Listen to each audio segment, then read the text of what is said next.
Passionate about helping women with invisible illnesses realize that you can still lead a pretty healthy and active lifestyle. It's just not going to be the one you had envisioned for yourself, but what else are you going to do about it? You can't sit around and feel sorry for yourself. It pretty cool weekend. I reconnected with an old friend that I haven't seen in almost 40 years. And just by coincidence, she's coming to Alaska the 11th. So we're going to talk later this week and figure out how we can. There is no way in hell I'm going to miss her. There is no way. Well, I guess I just felt like touching base with old friends after that. So then I called my best friend who lives in Montana. And she, of course, remembers Peggy, but it was a really gratifying night. But I was talking to my best friend in Montana and I said, I've really gotten off track. I've lost my way. And she said, yeah, I have too. So we started having a really pretty deep conversation about goal setting and why people should do it and why people avoid it. And that's kind of what brought me to this topic today. This information is from psychcentral.com. So, do you have a fear of failure? Or is it a fear of success? Believe it or not, those two feelings are really pretty similar.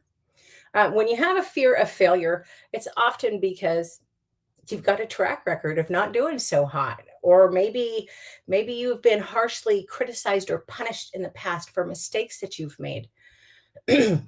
Excuse me, yes, I have a broken nail.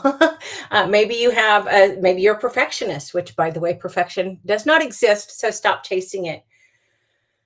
Is your self-worth tied to your performance, to your accomplishments? I mean, I can see that to a point, but there's a lot more to you than that. We fear failure when we have a sense of inferiority. We fear failure when we doubt our abilities and when we have a really narrow definition of success versus failure. Now, a failure to succeed, often people worry about.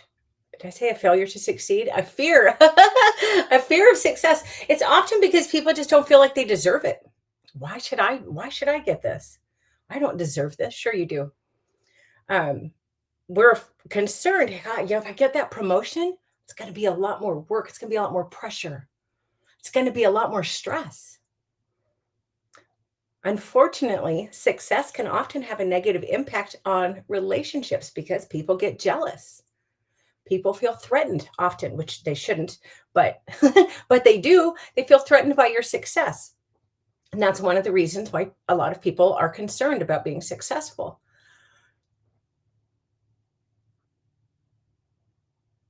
When you when you fear success, guess what? Just like when you fear failure, you're doubting your abilities and you have a very narrow view of failure and success. You got to understand that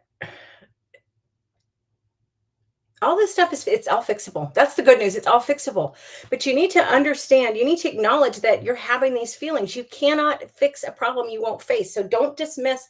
We're really good. I am an expert at dismissing my feelings, but it doesn't do you any good. You got to work through this. You got to process this stuff.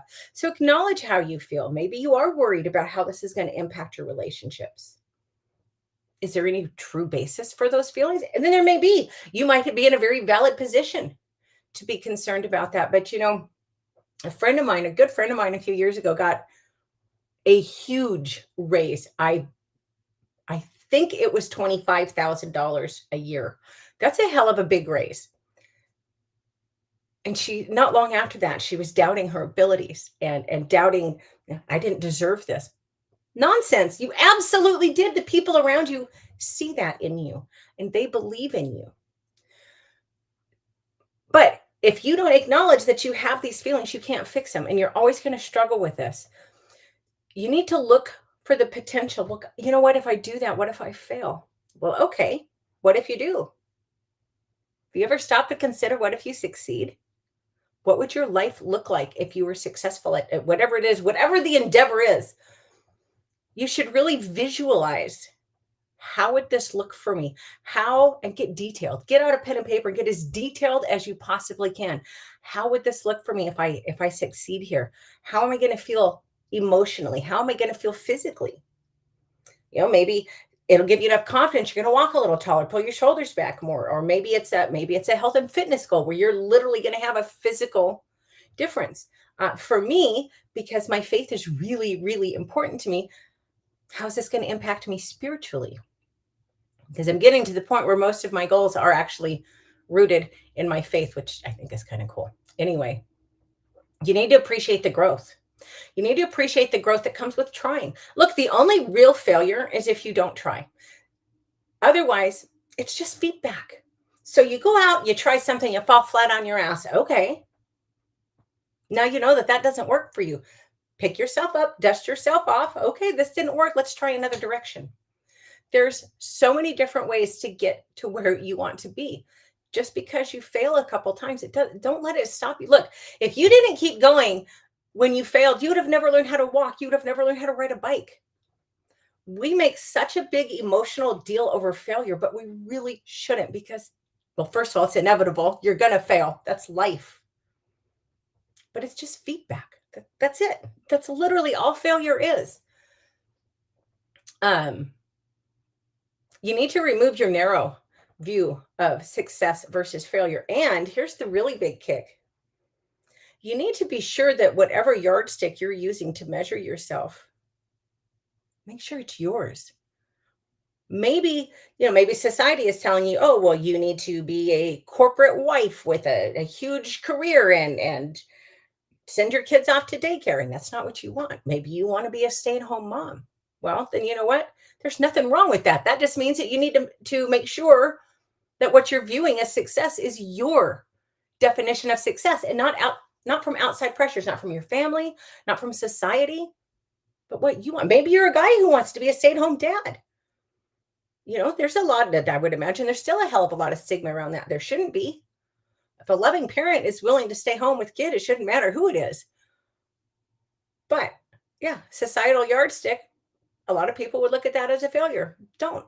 First of all, they're wrong. Don't listen to jerks. But make sure that your idea of success is what you're aiming towards, not anyone else's. You need to remember it's about progress, not perfection. Again, perfection doesn't exist. You're never going to achieve it. But you need to always remember how far you've come. Don't get bogged down in, oh my God, I still have such a long way to go. But you know what? You're not going to get there sitting on your ass complaining about it. Make sure you take a look back every so often to remember how far you've come and celebrate that. And you need to celebrate your small wins. Did you do one thing today to move yourself towards your goal? Then celebrate that, because you know what? That's one thing. You keep doing that one thing, and eventually you're going to add a second thing and then a third thing. Look, baby steps are still progress. Even a snail makes progress. Just keep moving forward. But you got to celebrate your wins along the way, or you will lose momentum.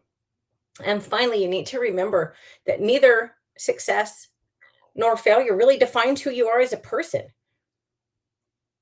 And they're both very, very changeable. You can be successful today and lose everything tomorrow, and vice versa. You need to remember too that the more you fail, the more you're going to succeed. You're going to fail when you first start something. You don't know much about it. You haven't done this before. Of course, you're going to fail. Of course, it's going to suck along the way. Embrace the suck. Learn from your experiences. The only failure is if you don't try. Anyway, I have a feeling this was horribly scattered today. I'm getting my ass kicked all over the place by the fibro demons. I have a few suspicions what's going on, but I don't want to say much until I talk to my doctor. Not that there's anything new going on. I don't think that, but yeah, I'm in a pretty rough spot right now. But what do you do?